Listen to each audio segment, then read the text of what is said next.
How many of you are actually doing things you want to do? Whoa. Okay. It's okay. Now, I'm in the right place then. Now this item of clothing, it's caused so much problem between me and my family members because I refuse to wear it. Actually determined a whole lot of things, changed my entire, career trajectory. And there's this quote I saw recently by Winston Churchill. Very, very important quote. That if you open a quarrel between the past and the present, you lose the future.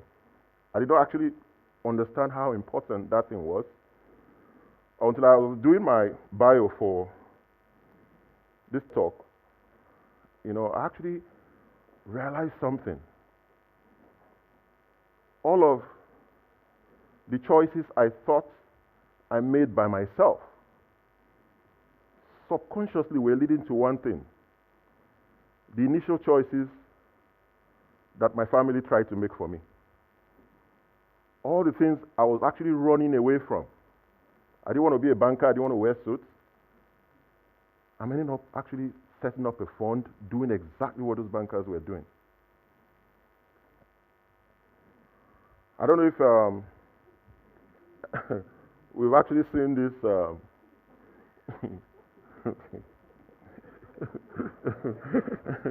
this is a very, very popular tweet, and interestingly, it's not just African families, Asian families, even Mark Zuckerberg. His parents actually wanted him to become something else. He eventually dropped out of Harvard, built Facebook. At his recent Harvard commencement speech, you see that he was actually still trying to please his parents. Oh, you see, I came back to Harvard, I graduated. We think we are rebelling, but somehow, the past, the present, and the future, they're all still connected. From Mark Zuckerberg to my brothers in the East, who have to go home every Christmas, to show off, to show that they're successful, to even choices we make in the things like marriage. I have an Indian and a Cameroonian friend who were dating. Very, very serious people.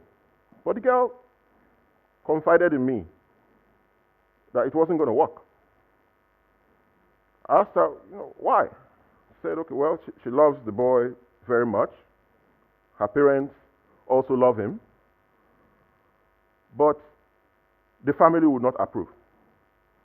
And she did not want to do that to her parents. The family will actually ostracize her parents. This was a girl with a PhD, very well educated, one of the best mainframe developers in the world. There are very few of them left. And that was her choice. Something as fundamental as marriage. Her family's approval was also important. Changed the entire trajectory of her life. Tell you a little bit of my own story. You see, it's not just your family that influences you. You yourself, you're an influence to other people without even realizing it.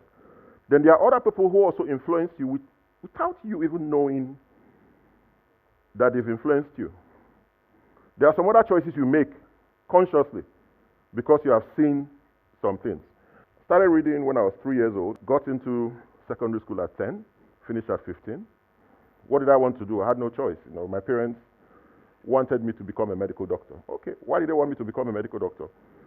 Both my grandparents were in the medical field. I have cousins 5 siblings are doctors in that family. My dad's younger brother is a head of mental health for the state of North Carolina. I had a lot of accomplished medical professionals in my family. So it was just natural for me to become a doctor, right? I was ill before I entered university. I was admitted for a month. The consultant in charge, my father's uncle, accomplished consultant in Benin. One of the guys working with him, the senior registrar at that time, very good guy, was a mentor to me, they kept encouraging me to actually consider the medical profession. Okay, well, I was young, they wanted me to do my pre-med in Nigeria, to be grounded in Nigeria, before I go. My dream was to go to Harvard Medical School and all of that. Great. 4 years later, graduated, did a first degree in the biological sciences. I decided, I wanted to just give NYSC a shot. Do that orientation camp, try to just do that 1 year before going to medical school in the States. So this particular day, I was at TEDxYaba bus stop. I saw this same consultant, this same guy, senior registrar who was working with my uncle who was a consultant, greeting me, asking me about, my parents and everything. Then he jumped into a molwe. That was the end of my medical career. That was it. I told myself, if this guy, after all his years in medical school, his residency and everything, he's doing this. That wasn't a profession for me. At that time, doctors in Nigeria were really poorly paid. I still think they're still poorly paid compared to others outside. All my classmates when we were in school who were medical students, they've all left. Not a single one is left in Nigeria. Now, what choices did I make after? I was lucky.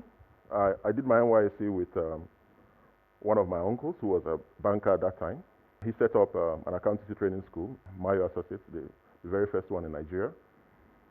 I was open to the world of financial services.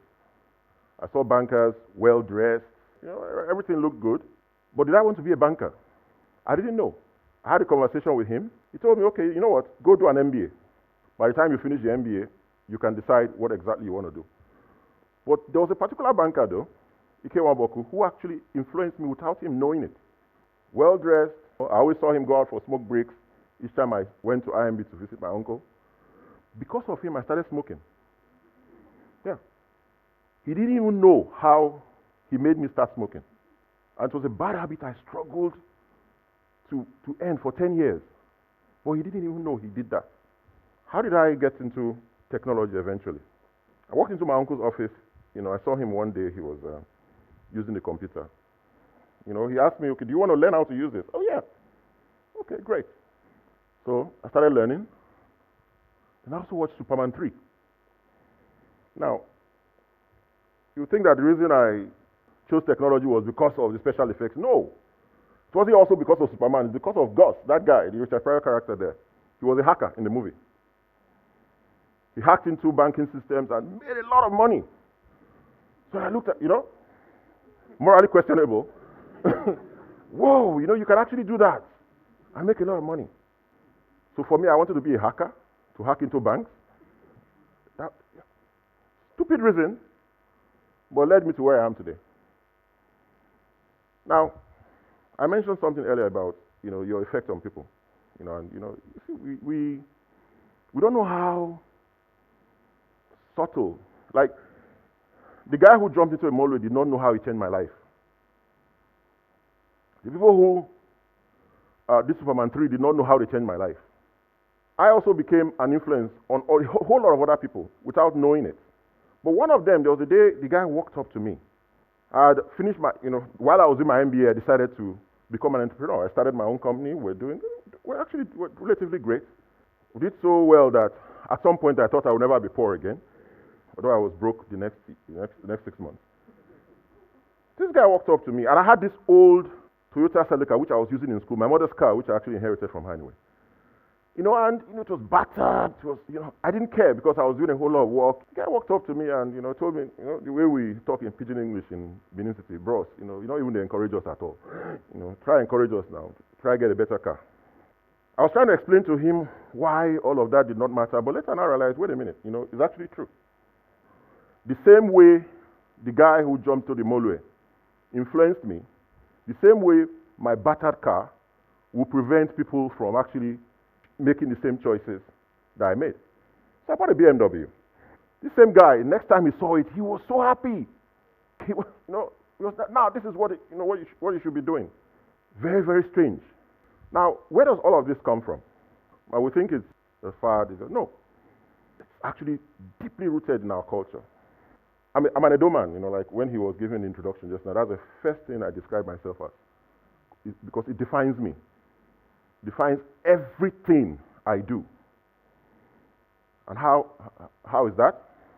This guy here, one of my ancestors, okay? This statue, you know, there's this folklore that he was so big, he used to uproot palm trees to sweep the floor.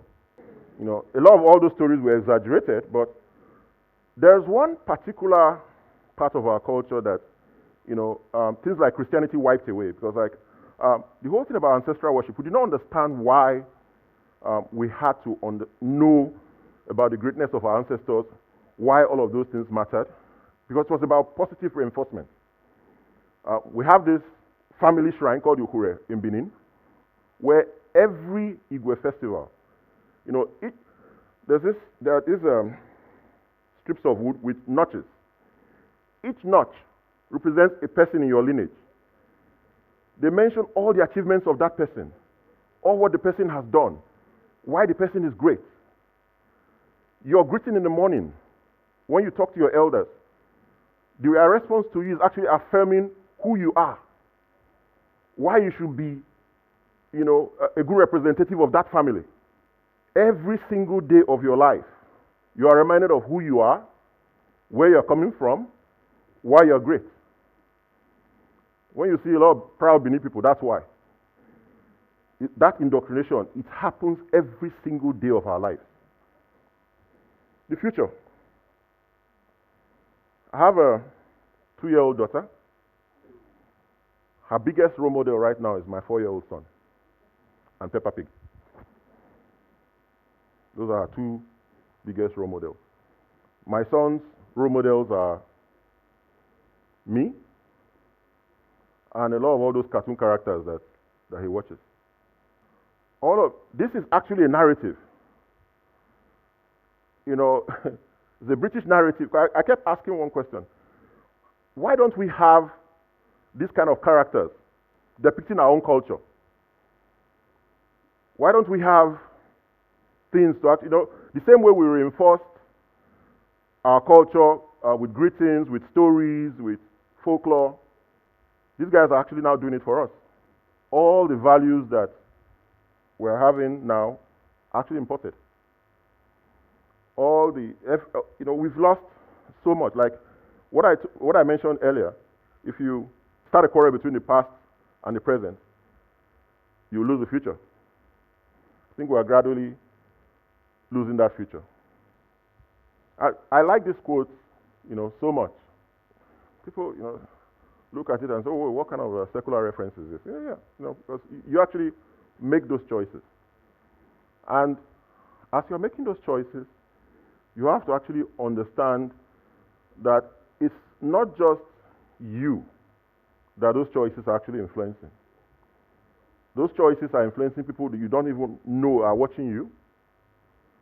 Those choices are like, my choices influence my son, who now influences my daughter. You know, that's how